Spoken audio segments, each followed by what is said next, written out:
piles of pink poop that weren't heart shaped at all. It was a complete abysmal failure. But it's the thought that counts, Mark. Yeah, how they taste.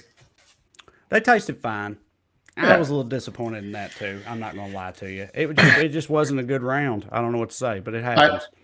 I love the British Bacon Show too, and I think it's so straightforward why it's great that people just sort of like overthink it, but it's just people, pleasant people doing a pleasant activity and being pleasant together, and that's it. Yes, I was on another podcast by my buddy Joe Zimmerman, who's a wonderful comic in New York I know, City Joe. from Yeah. North Carolina. A good buddy of mine. I did his podcast, and his co-host is a Brit, and the Bake Off got brought up, and the Brit was saying, he's like, I love it when I hear Americans talk about the Great British Bake Off because it sounds like they're talking about like heroin or opiates or something. It's like it's like a warm blanket that I put on. It's just like comforting and soothing and whatever, and you do get fully addicted to it. So Yeah. I could see that Yeah, analogy. the American version of the show, the producers would be encouraging the contestants to throw pans at each other and Yeah. squirt icing, and yeah, it'd be terrible. Right. Well, enough about that. Let's get into the show. With us, as always, producer Matt doing his thing. This is the Evening Skews. On tonight's episode, me and Mark channel papaws everywhere and talk about the weather for a while. In case you missed it, our beloved South has been ravaged by winter storms the past couple of days and weirdly have not handled it particularly well. Speaking of not handling things particularly well, Donald Trump's having problems dealing with the fact that he got acquitted of treason because they did it in a mean way. He's real pissed off at Mitch McConnell. We will, of course, talk about all that, and we will be joined by a friend of the show, Kentucky's own noted singer songwriter and hater of Mitch McConnell, SG Goodman. All that and more on tonight's Skews. But first, as always, the Daily Dumbass. Matt, graphic, please.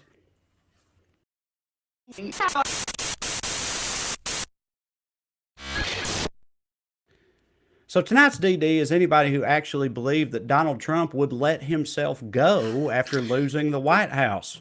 Recent images of the former president seem to indicate that he has packed on a fair amount of winter weight. But of course, that doesn't really make sense coming from a man who loves McDonald's and doesn't believe that exercise is real. So, what could the explanation possibly be? Well, naturally, we turn to the QAnon community to help us out here. Matt, put up the put up these screenshots, please. So, read this for you guys. These are all QAnon posts here. You can see regular Donald Trump on the top and fat Donald Trump on the bottom. And the caption says, "Real Trump versus double. Trump double, 40 to 50 pounds heavier." Mark, they figured it out already. It's a big fat double. Yeah, the Trump has a body McDouble. I Hey, by the like way, that. if anybody notices that I put on a few pounds in quarantine, it is also because I have been replaced by a body double. uh, Yeah.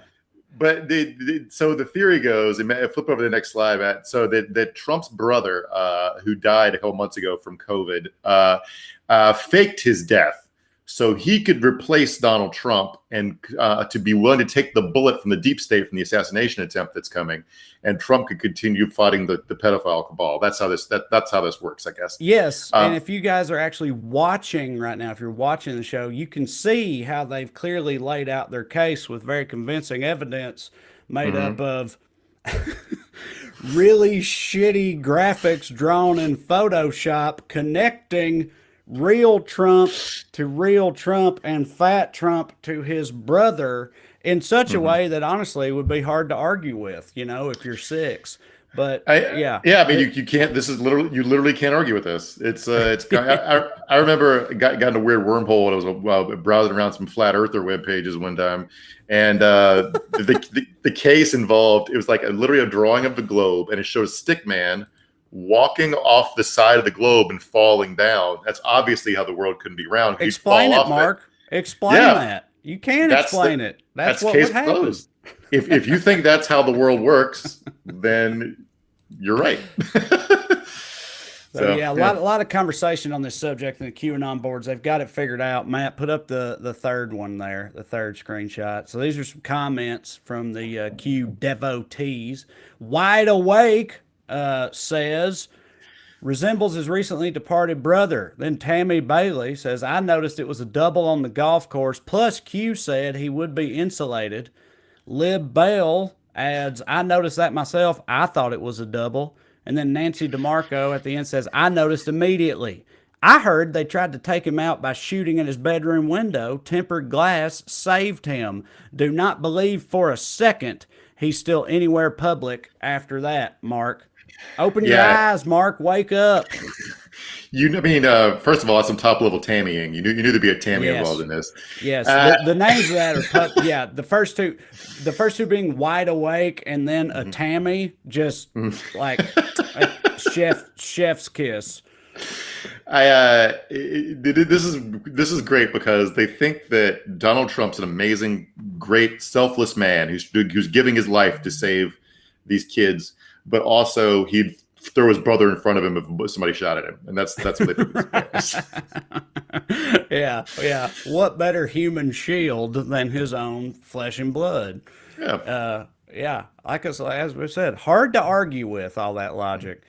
He definitely would let his brother take a bullet for him. That is absolutely 100%. True. He'd let literally any of his children, anybody take a bullet. If anybody wants to take a bullet for him, step right up. He's on board. All right, some honorable mentions for you. The Daily Dumbass is here. First one, you know him, you love him, Dr. Fauci. That's right. He's being honored for fucking up everybody's sex lives. That's what's happened. Matt, please play the clip whenever you have it. Did everything, and there's a new trend on the dating scene named after the nation's top infectious disease expert. That's right, Dr. Anthony Fauci. The new dating trend, Fauciing, is when someone says no to a date because the person doesn't take coronavirus precautions seriously enough. Has this happened to you? Here with me now, Fox News Headlines 24/7 reporter Carly Shimkus. Fauciing? Yeah, I thought that the Dr. Fauci bobblehead doll was going to be the thing that cemented him in pop culture, but having a whole dating trend named after you, my goodness, can you believe it? Yes. Does everything need a name, Mark? Basically all they're talking about is ghosting, turning someone down for being an irresponsible dipshit. I don't know why that needs to be classified as Fauciing. That's a thing that smart people have been doing in the dating community for a very long time. Yeah. So apparently, if you say didn't want to sleep with someone because they get around a lot and perhaps have been exposed to a lot of STDs, that now makes you judgmental, and Fox News will cancel you for that, right? Yeah. So. I know people that have been trying to date and have literally had to cancel dates with people because it's they've been going to bars and stuff, and I would go have dinner with them in the park or whatever, but I can't. So it is a real thing. That's we've talked about before about being every married person of both genders, all genders, as long as you're married, you understand, what it's like having been cooped up with your beloved significant other for this amount of time. It can become hard, all right, any relationship with this amount of time spent together, but this right here is one advantage that we do have, though, because I have to say, trying to navigate the dating world right now in the era of COVID, I don't envy anybody who's going through that shit. I'm not going to use the names. I don't want to air your dirty laundry, but one of our pals has a spouse who doesn't take COVID very seriously, while he does. So I'm just imagining he's trying to avoid sleep with his own wife because she's been going to senior frogs and shit. Yeah, it's rough out there. All right, our next honorable mention for Daily Dumbass, Ted Cruz's barber. I'm calling him a dumbass, but honestly, I love this guy. Matt, put up the graphic, please. I love Ted Cruz's barber. Look at that. What is that, dude? How is that even possible? That's like a Attitude Era pro wrestler haircut on Ted Cruz as he walks through the halls of the Capitol. My God. It's like he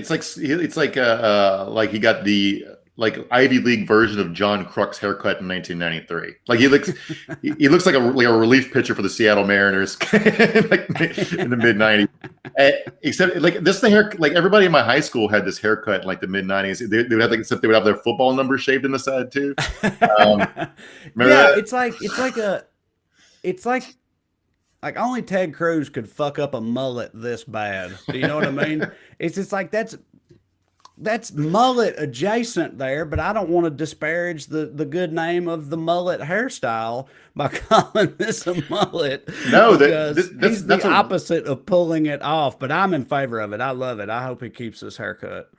the point of a mullet is it looks laid back and low maintenance. This is a right angle to it. Like it's like a perfectly coiffed mullet. It's like a Lego man mullet.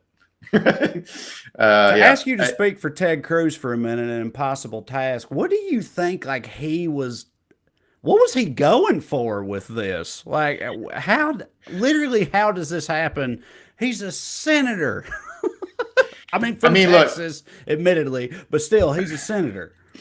I mean, people like I lived in Texas for a long time. People they got good hairstyles. I know it was just a joke. I know. I mean, here's the thing. Like, if producer Matt says he did it himself, it looks good in the mirror. Maybe he thinks it looks badass. I mean, like that. If you got that good of an angle by himself, then more power to him. But like, let's forget he's Ted Cruz for a minute. If your buddy grew a beard, started getting wild haircuts, started a podcast like Ted Cruz did, you'd be like, he's getting divorced, right? Midlife crisis, dude. Yeah, Big time. yeah. Yeah. Don't listen to Ted Cruz's podcast. It sucks, by the way. Yeah, we had a clip from Ted Cruz we were going to show on a recent episode because of how ridiculous the shit he was saying was. Mm-hmm. And I put in the show notes in the document we keep. I was like, I want to talk about the shit he's saying because it's so offensively absurd, but my God, he sucks to listen to. Like, I don't know we can actually play this clip because it is a chore listening to him talk about stuff for any amount of time. But he's a boring, unlikable man. Yeah, exactly. But with a kick-ass haircut. That haircut is all the charisma he has. It's right there, baby. All right. So next up, honorable mention. Americans for not knowing about the biggest problem in their lives, which is, of course, people being canceled. Not to worry, Republicans are coming to the rescue. They've set their sights on the idea of cancel culture. It's the new hot button topic on the American right, and they're coming for it. Matt, you got the screen grab for that first one there. Yeah, this is in the back half of they polled this because Republicans are basically going to run on cancel culture in 2022. Right. So they polled it, and only half the people know what the fuck it is because they have real shit going on in their life and don't care about actors getting fired for tweets or whatever. And there's here in California, a Republican by the name of Melissa, I forget, it doesn't matter. She'll never get it passed. But she's trying to pass a bill that would make it illegal to fire people based on their political beliefs, which I'm sure Nazis will be happy about. Comment. I mean, like, look, most of the people that get fired for their political leanings are like, say, labor people trying to organize their workplace to unionize. So that might be a good law. I don't think they'll never pass it because, look, let's say for a second, I work at like a Catholic high school, and they want to fire me because they found out I'm gay. So first thing I'm going to do is register as a communist. Right. And say they're firing me to be a communist, which they wouldn't want to hire. They wouldn't want to employ a communist either. But Republican, we have at-will employment in this country because the right wing likes it. Yes. It's a California where we both live, Republican state senator who has a bill that her name's Melissa Melendez, one of the two. Melissa Melendez. Introduced Senate Bill 238, also known as the Diversity of Thought Act, saying it would protect residents from being discriminated against based on their political beliefs. I've said it a million times before, and I'll say it again. These people are immune to irony, man. Like, naming you're allowed to say the N-word and not get, any consequences for it act as the Diversity of Thought Act is just like peak 21st century American republicanism. I don't know. I don't know how they get attached to issues like this and just like become obsessed with it. Like Dan Crenshaw was tweeting about cancel culture shit and snowflakes earlier today. His state is freezing to death. Like the government is supposed to do actual shit, like deliver the mail and put fires out and not let people freeze to death when it gets cold, if they have any control over it. And they just become obsessed with this shit that no one fucking cares about. Like, I understand why like people working in show business would think about this more than the average person, because when you have a bigger platform, you say something stupid, it becomes a bigger story, and it affects your life in ways that you might think are unfair or outsized consequences for whatever it was you did. I do not understand why, like, say, a guy who works as a grocery store manager in Houston who doesn't have any power right now would give a fuck about this. Right. It's like, and this stuff, like, no one, we talked about this before, but no one ever said canceled unironically. It was a joke. It was something like most slang comes from like black people usually come with a term like talk about like a real housewife does something crazy. Oh, that girl's canceled, and then it becomes a slang term that people say, never meaning for it to have any consequences. The right wing hears about it, thinks it's a real thing, and it becomes, I don't know. Maybe there aren't too many social consequences for like somebody does a minor fuck up. The whole world hears about it. It becomes their first Google result for the rest of their lives. Maybe that is unfair. I don't know what the solution is to and I definitely don't know what the government's going to do about it. Right? What's Congress going to do about cancel culture? They're going to like only 1,000 people can tweet at this person. Then that's the limit. All right. So moving on, our last honorable mention for Daily Dumbass, lest anyone think we're being unfair to California state lawmakers, I want to point out that my beloved home state of Tennessee is the GOAT of shitty, stupid state legislatures, and they are continuing to stake their claim to that title this very week. Matt, you put up the graphic, please. We've got us a new one there in my home state. Tennessee lawmakers introduced bill to allow fathers to veto abortions. It's from the same people that brought you the bill that would make it illegal to say the word gay in public schools, and attempted to make the Holy Bible the official state book of Tennessee, a state known for, loving its books. So this is just what we do. This is this and losing a college football, Mark. That's just what we do. But we got a new one here. Yes, trying to make it to where fathers can keep a woman from getting an abortion in the state of Tennessee. It's just any kind of attack on the concept of abortion, that hasn't yet been done. That's what I think. Like, they have to come up with a new way to make a splash if you're one of these guys, and this is the current plan.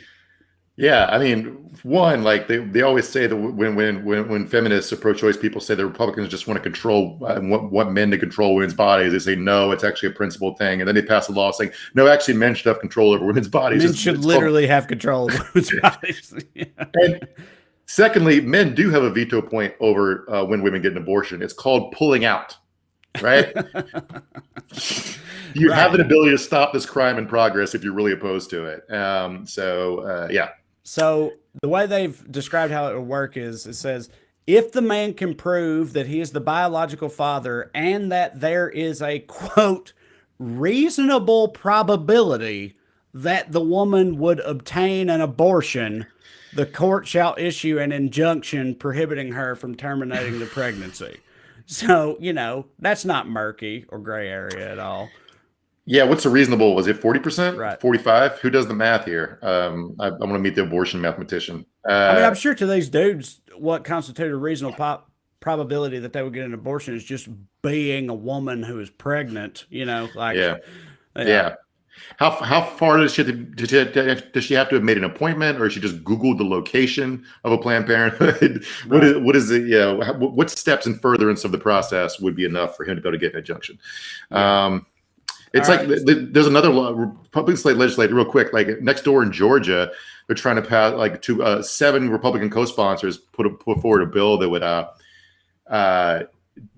by law determine the gender of everyone participating in school sports. I think probably doing it via cheek swab and a DNA test to keep. No one is getting into women's sports because the idea that like I got cut from JV men's basketball, so now I'm going to go the highly profitable Joanna man route and try to make the WNBA is fucking idiotic. It doesn't make sense. Oh, well, that was hilarious. I have nothing else to say other than that. Let's moving on from the Daily Dumbasses. Mark, you're not from Texas, but you're kind of an adopted Texan. You lived there for a long time. You had some very formative years in the state of Texas. So, won't you update us on what's going on in the Lone Star State where winter weather is concerned right now? It's not good. Well, a little bit of snow puts Texas out of commission. A lot of snow and 8-degree temperatures will kill a bunch of people. What's everybody's worried about right now? We don't know what's going on because everyone's power is out. I'm assuming the lights come back on, we'll get more reports of who's actually suffered and died under this. But so 4 million people without power last time I saw a number. They're calling this rolling blackouts, but they're not really rolling. They haven't had power in 48 hours, and this is because. So I always wonder why electricity was so expensive when I lived there. And I didn't know it until I read about it today. Because Texans pay like 30% more for electricity than the rest of the country. And not just because it's hotter there. I'm talking about like per kilowatt hour or whatever. America has 3 power grids. You got the east half the country, the western half the country, and Texas. And Texas does this specifically so they don't have to be regulated by the Fed, so they can just bill people a lot of more money, right? And Fox News is telling everyone it's because of windmills. Fill up that screen grab if you got it. Yeah, Fox News. Yes, of course, it's the windmills' fault. There you go. Yeah. So green energy failure. Wind turbines freeze across Texas during winter storm. Didn't think about that, did you, hippies? What happens when the windmills freeze up? Where are you going to be then? Begging for coal to come back. That's where. I want to meet the person whose brain is detached from their body enough to believe that the problem with the Texas energy grid system is that it's too left wing and run by green hippies. This is absolutely fucking stupid. Like Texas has been moving into wind, all right, but this is the main problem is this is a natural disaster, and because Texas doesn't get this cold. People do not have ice scrapers or snow shovels or chains for their tires or inexperienced driving in this shit, or houses designed to keep heat in. So on that note, real quick, because I wanted to make it a point to say when we got into this subject that like I've always gotten pretty defensive regarding the South and snow and stuff, because we always get shit on extensively whenever there is some kind of big snow thing, Snowmageddon in Atlanta a few years ago and that type of thing. And it's always kind of pissed me off because I've been like, look, why would we spend the resources on being prepared for that kind of thing when it almost never happens? And that's what I've always said. And I do still mostly feel that way, but I wonder, like, with climate change and all that type of shit coming, is that not really true anymore from the government's perspective? I don't expect your average Texan to know how to drive in the snow. I don't have a fucking clue how to drive in the snow. I'm from Tennessee. I live in Southern California. But like at the leadership level, that's not really that much of an excuse anymore, is it? Like they probably should do something, shouldn't they? I mean, when I lived in California, in Texas, Trey, the western half of the state was ravaged by wildfires one year. And this is when Rick Perry was governor. And what Rick Perry did was cut the firefighting budget and call for a statewide day of prayer for rain. So I would not hold my breath that they're going to do stuff about any of this. Right. So it's fucking idiots in denial and they know better. So. Big picture wise, wind is free, right? So these energy companies aren't moving into winds because they love the environment. They're doing it because, like somebody said earlier, like even if you built a coal fuel electric plant for free and gave it to a coal company, energy company, it would still be more expensive to run the coal plant than it would be a windmill farm. That's if you don't have any startup costs, which obviously isn't true. And Texas also has a problem with like they live on natural gas, and the natural gas pipelines are froze. The equipment that moves the gas around isn't built to withstand temperatures this cold. The whole grid is not built to keep houses 70 degrees warmer than it is outside. Besides the fact that the way the grid's designed is like they don't put enough electricity into it for a reason. They keep supply low so the rates will be higher, right? And it's like financialized in a really stupid way I don't understand. It's like the GameStop shit, except It wasn't interesting enough, funny enough for me to learn about it, so I don't really understand it. But you're not actually buying power when you pay your power bill and electricity. In Texas, you're buying a derivative of insurance based upon promise of future electricity or some really ridiculous shit like that. And it was that market that Enron was gaming when they collapsed. Like that's what their business model was gaming the futures in that fucking like electricity market. So a bunch of bad shit happened. A once in a lifetime weather. By the way, this is climate change. I don't really understand the details of it, but it's really warm in the Arctic right now, and that front got pushed down to Texas, and that's why it's dumping ice on the southern states. So I want to say before we get into SG and Mitch McConnell and all that, I wanted to make a point to make sure we mention this dude on here because how much I hate this motherfucker, and I didn't know he existed until a little bit earlier. But I said earlier I don't expect any average Texan to know how to deal with snow because that's unreasonable. But apparently it's not unreasonable to everybody in Texas, including this Texas mayor who was not happy with his constituents for expecting the government to help them. Listen to this. His name's Tim Boyd. The city and county, along with power providers or any other service, owes you nothing. All caps, nothing. I'm sick and tired of people looking for a damn handout. If you don't have electricity, you step up and come up with a game plan to help keep your family warm and safe. If you have no water, you deal with that. If you're sitting home in the cold because you have no power, you're sitting there waiting for somebody to come rescue you because you're lazy. That's a direct result of your raising.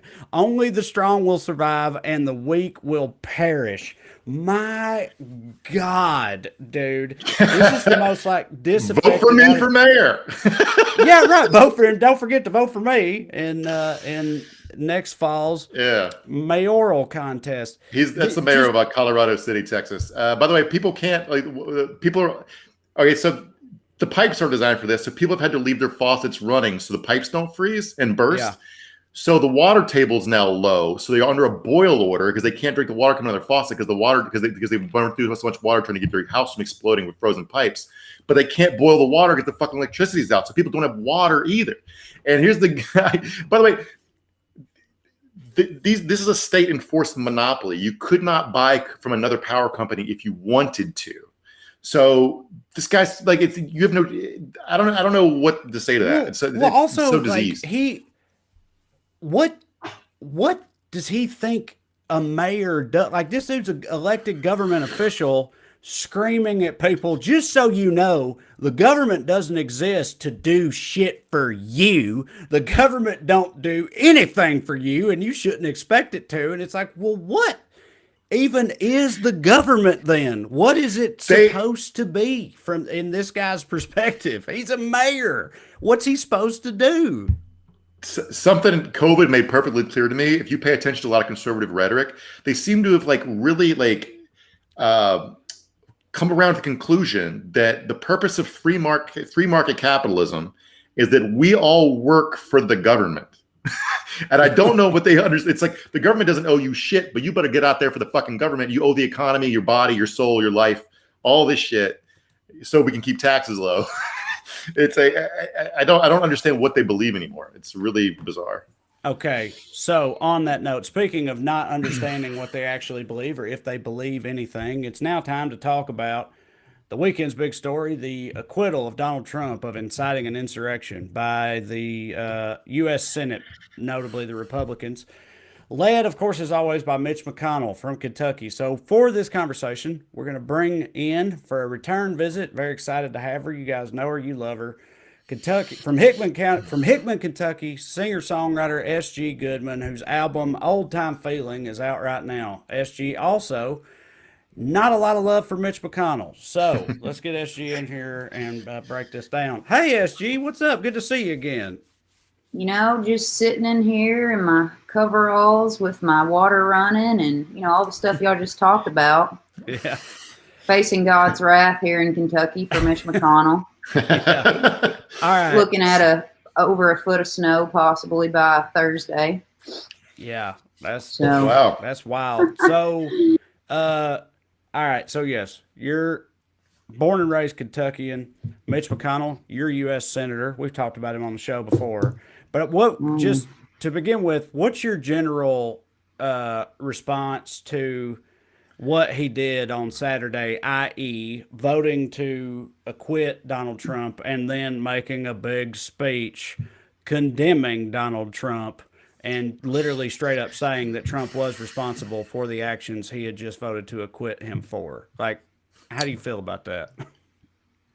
I mean, I think it just goes hand in hand with everything Mitch McConnell is. I do think for the first time, really in his political life, he's kind of come at a crossroads, because after losing the majority through the Georgia race, I think he learned the hard way. You play stupid games, you win stupid prizes, and was kind of at this point where he realized that the Republican Party needed to distance themselves from Trump, that wasn't the way out, especially after what happened on January 6th. But the problem is, he immediately faced backlash. There's not going to be in 2024, the best thing, I mean, for a moment there, when he first came out on the floor on January 6th and said what he did about the insurrection, I kind of thought, actually, more specifically, when he was talking about that he would entertain the articles of impeachment, I kind of thought we were going to, see a curveball out of Mitch McConnell there for a minute. But as always, that's a lost hope there. But it's really by the book with him, in my opinion, that he closed the Senate down. He wouldn't come back in for an emergency session, and then basically, hinged everything on so-called rule of law with the constitutionality of the president being out of office. Right. What's funny? He refused to, go forth with the proceedings while Trump was still the president. That was him. And then after that happened, he said, well, we can't possibly convict him because he's no longer the president. So, yes, he's an expert at talking out of both sides of his mouth. And this was just more of the same. But I wonder, because like you said, like, it's,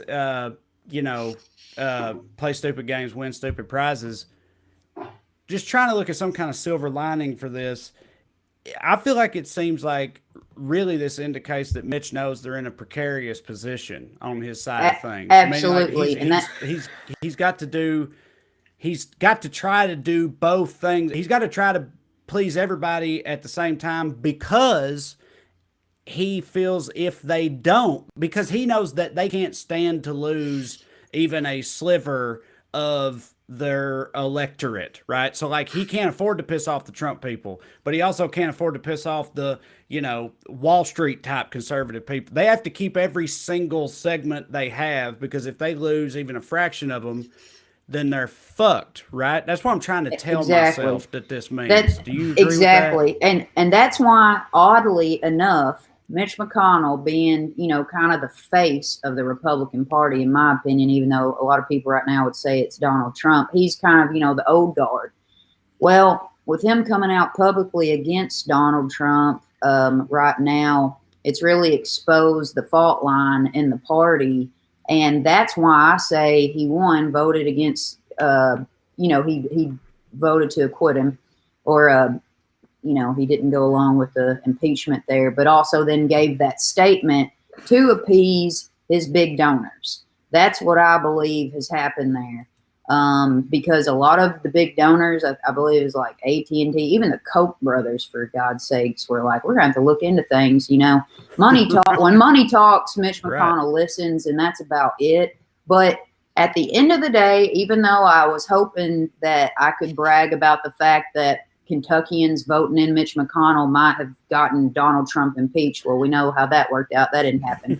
Well, Kentuckians voting in Mitch McConnell may be the thing really that splits the Republican Party. Maybe we'll get this Patriot Party we've been hearing rumors about, because Donald Trump, one of his first major statements after leaving office was just damning Mitch McConnell. And Mitch McConnell actually faced a slew of Republican backlash here in my state. They tried to gather and make him take back his statement on the Senate floor here in Kentucky. Since you brought that up, Donald Trump is pretty upset at Mitch McConnell for absolving him of all responsibility, but in a mean fashion. It's made him upset. Matt, if you have those screen grabs of I got it. Yeah. So here starts off. It ends with a bunch of lies and stuff, but it starts off pretty good.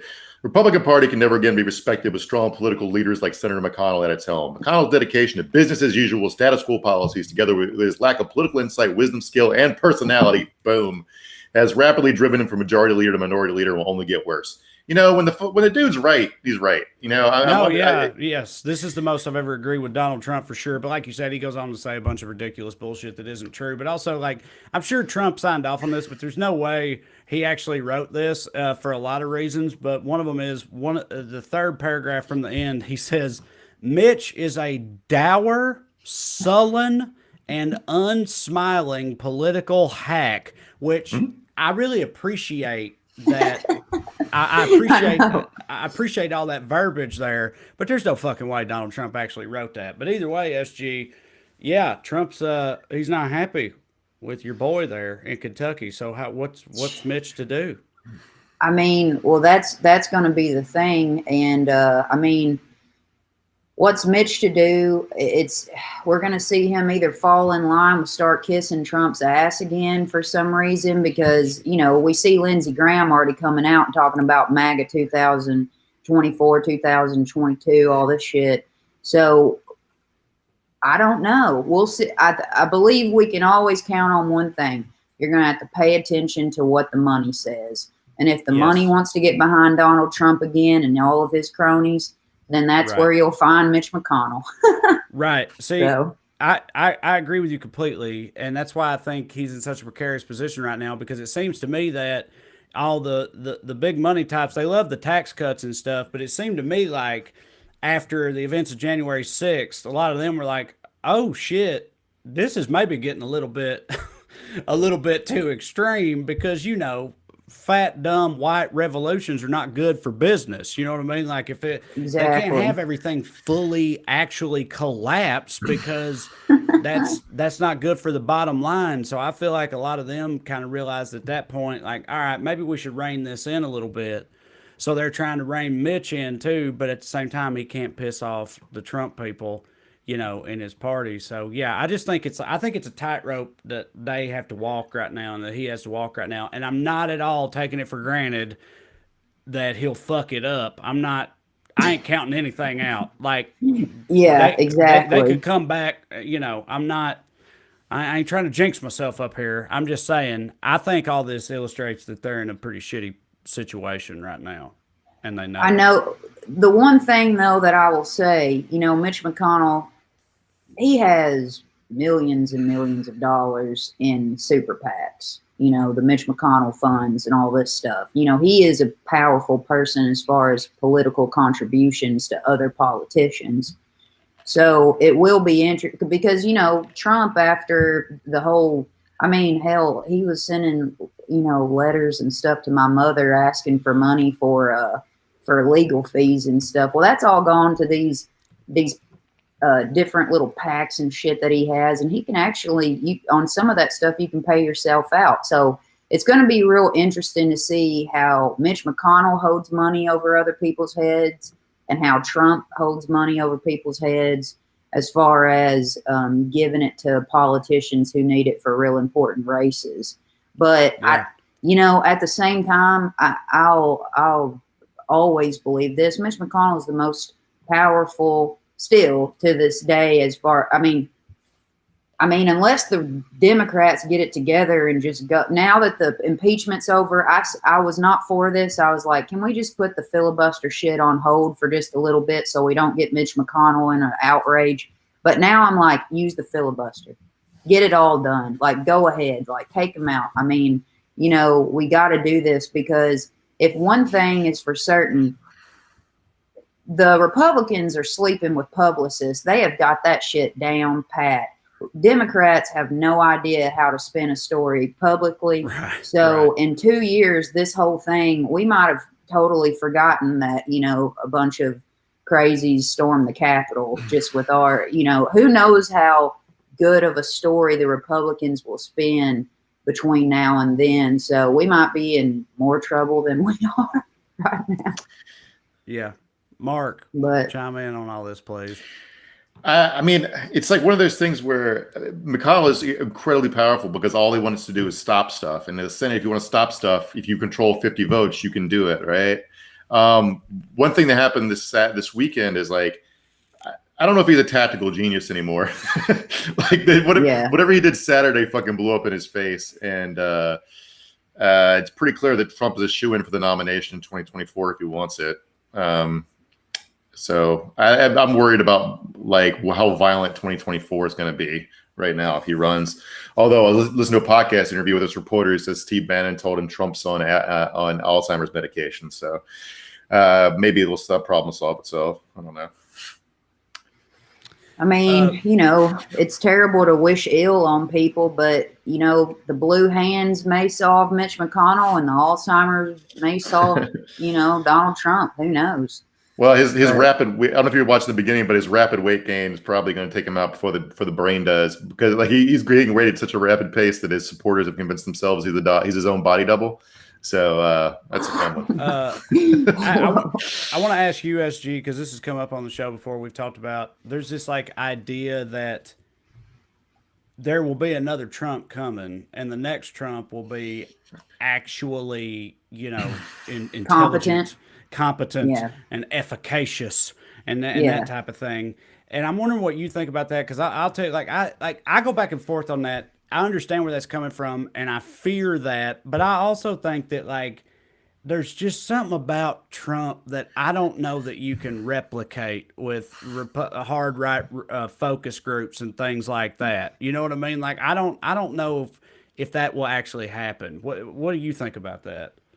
I'm online with you. I do feel like there are definitely more competent, very evil people in the world who could fill his shoes, But as far as, I don't find him charismatic, but God knows that half of this country does. Right. And I don't know where that comes from, but I think we have been conditioned, or at least I haven't, but the half that has fallen suit have been conditioned through seeing him on TV. And, for years since the 80s, we have been conditioned to think that Donald Trump is something special. Mm-hmm. And I don't know if there's another person out there. Maybe Kanye. He kind of has the same, same kind of, public eye bullshit going on. But I really don't think there will be another Donald Trump. It's just, it's too perfect of a formula to be able to recreate in a person. Right. So, I don't think you can do it on purpose is what you know what I mean? Like you gotta just find that guy. Exactly. You can't make a formula out of it and give it to Holly or whatever and tell him to follow this formula, because that's just not how it works. It's just got to the stars have to align in this horrific way for Donald Trump to emerge, in my opinion. But exactly, all the talk about his kids running and stuff. Can you imagine Eric Trump trying to go through the whole, or Don Jr. or even Ivanka? I guess we've had an affinity for people like the Kennedys for a while, but at least they were, smart and for the most part. And, so it was, I don't know, maybe there'll be some kind of legacy stuff, but our biggest hope is that, unless they did pocket pardons for their kids and all this stuff, Donald Trump is a private citizen now. It sucks that private citizens are going to, as they rightfully should, be punished for, storming the Capitol. But he's a private citizen and he has a lot of lawsuits on him right now. We'll just see how he weasels himself out of those. But, it's not over yet. And even though I've found it, I don't know if I can say I've found it can be peaceful that he's not on Twitter and socials but I have found an odd transition, or it is an odd transition to not feel so irate every single day at something he said. It's very strange. I feel like it's almost like getting out. I mean, it is like getting out of an abusive relationship, having to realize that you don't have to be in a cycle of turmoil all the time. But so who knows? I mean, if they would have let him back on Twitter during the impeachment trials, I bet he would be impeached. He couldn't have handled it. He would have said something crazy. He definitely would have done his thing, but he would have riled his people up even more. I have. He'd have been back at the Capitol. Yeah. I have one more thing I want to ask you before you go, but I want to ask Mark if he's got anything else before I do. Oh, I noticed that McConnell supported. There's a bill in front of Kentucky legislature right now to make sure, because Kentucky is a Democratic governor. They're trying to pass a law to make sure that if a senator dies in office, they have to appoint a member of the same party to the Senate to replace him. Mm-hmm. And McConnell supports that, so it makes me think that, I mean, these people do realize they're getting old. It seems to, be sinking in. Yeah, I mean, we're in so much trouble right now. I mean, we have Rand Paul going up this primary, and I really hope. I feel like with everything Charles Booker has been kind of baiting us with on his socials and stuff, and kind of going after Rand a little bit. God, I really hope that he runs against Rand, because ever since he did his Senate race against McGrath. Man, hood to the holler. If you haven't checked out that organization here in Kentucky, do what you can for them, because, what Stacey Abrams did, in Georgia and everything, we're trying to do it here too in Kentucky. Hood to the holler is an awesome resource, and, Godspeed, Charles Booker. Hope to God we can get Rand Paul out, because, I mean, we're dealing with all kinds of crazy here. Yeah. So actually, that's actually the thing I was going to ask you about, and you've kind of covered it. But so I'm a Tennessean. I live in California, but I don't consider myself a Californian and never will. I don't know, however people feel about that. I feel like I'm out here putting the bass in ambassador. That's what I'm trying to do. I still self-identify as a Tennessean very much, and we are not doing good lately at all. The exact opposite between fucking Marsha Blackburn and Bill Lee. It's just things are so bad in Tennessee, and so Kentucky, our beloved neighbor to the north. And I wanted to ask you, all this shit with Mitch and everything that's going on, I wanted to ask how you were generally feeling about Kentucky and the future there. And you've obviously kind of touched on it, but if you have anything to add to that, please do. And then also, if you wouldn't mind, at the end of that, let people know where they can check you out and check your stuff out and find the album and whatnot. A little self-promotion. All right. Yeah. Gotta do we'll it. See. Well, I mean, I don't like to say like I'm an activist or any of that shit, because I think that's a title you get after you die. But I definitely will say that myself included, and a lot of people in both Kentucky and Tennessee are, having to sit with the fact that the majority of their neighbors are, falling into the stereotypes that people who are not from these places put on us. And right now, people like me and other people fighting to make a change have to say, like, you're right. We are voting against our own self-interest. That is what we're doing here. Mm-hmm. And, I can give reasons of why historically that has happened and why we've been conditioned to do so. But one thing I'll say go back full circle here to Mitch McConnell. When Mitch McConnell won, I think it was in 1985, his first Senate race. After that was a pivotal moment in the Republican Party, and that was the start of the Republicans taking over the South. And Georgia winning, 2 Democrats to the Senate. I'm really hoping to see the fact that I hope to God that the Democrats have seen, as the Republicans did back in the 80s, a way to take back over this territory. So I think there are plenty of programs and really good people who can fill these asshole seats. We just got to get it together, get our story straight, preach it and live it. I'm not going to quit believing in it, so that's where I stand on it. But I thank you boys for having me. And I'm SG Goodman. I am Western Kentucky girl. And you can find me on all the socials, SG Goodman KY on Instagram. You can buy my new record if you want to. I mean, it's been a pandemic, treat yourself.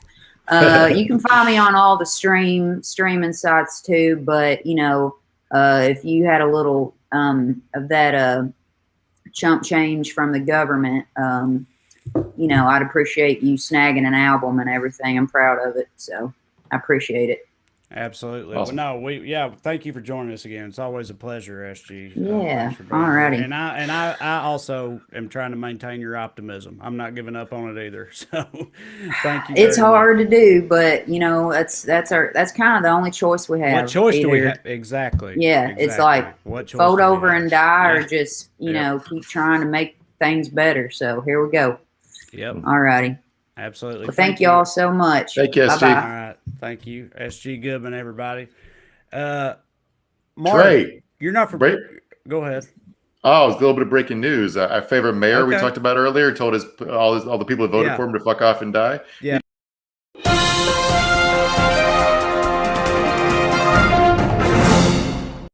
Oh shit! What happened? Yeah. We read what happened. He said so. Apparently, people got mad at him for him telling them he didn't care if they died. Imagine that. Yeah. Cancel culture, Mark. He's getting canceled. Yeah. Tim Boyd. Mayor got canceled. All he did was tell people that if they freeze to death, it's their own goddamn fault. And and they should expect the government to take care of them. And if you do expect it, you're a fucking lazy piece of shit. Yeah. And the question becomes, that didn't work out. Yeah, I mean, I wish I could get elected to a job. Give me a job, and then I spend my entire time on that job telling you that my job isn't to do anything. It's great.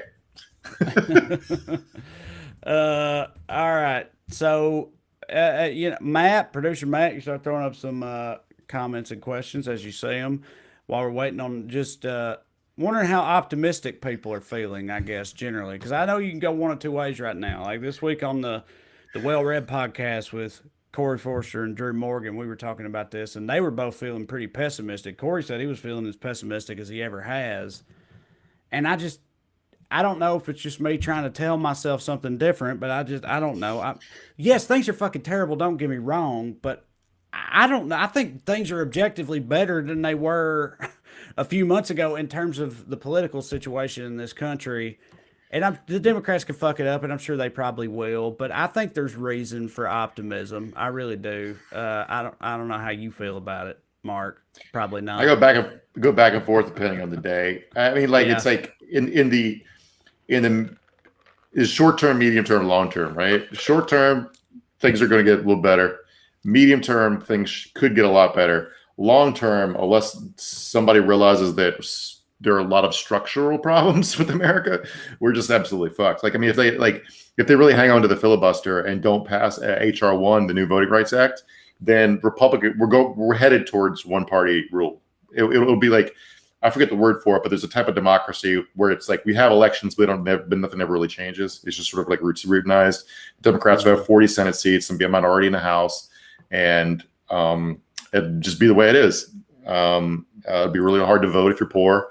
There'll be like one polling place in Black counties. We'll just be stuck here. I mean, like, look at COVID.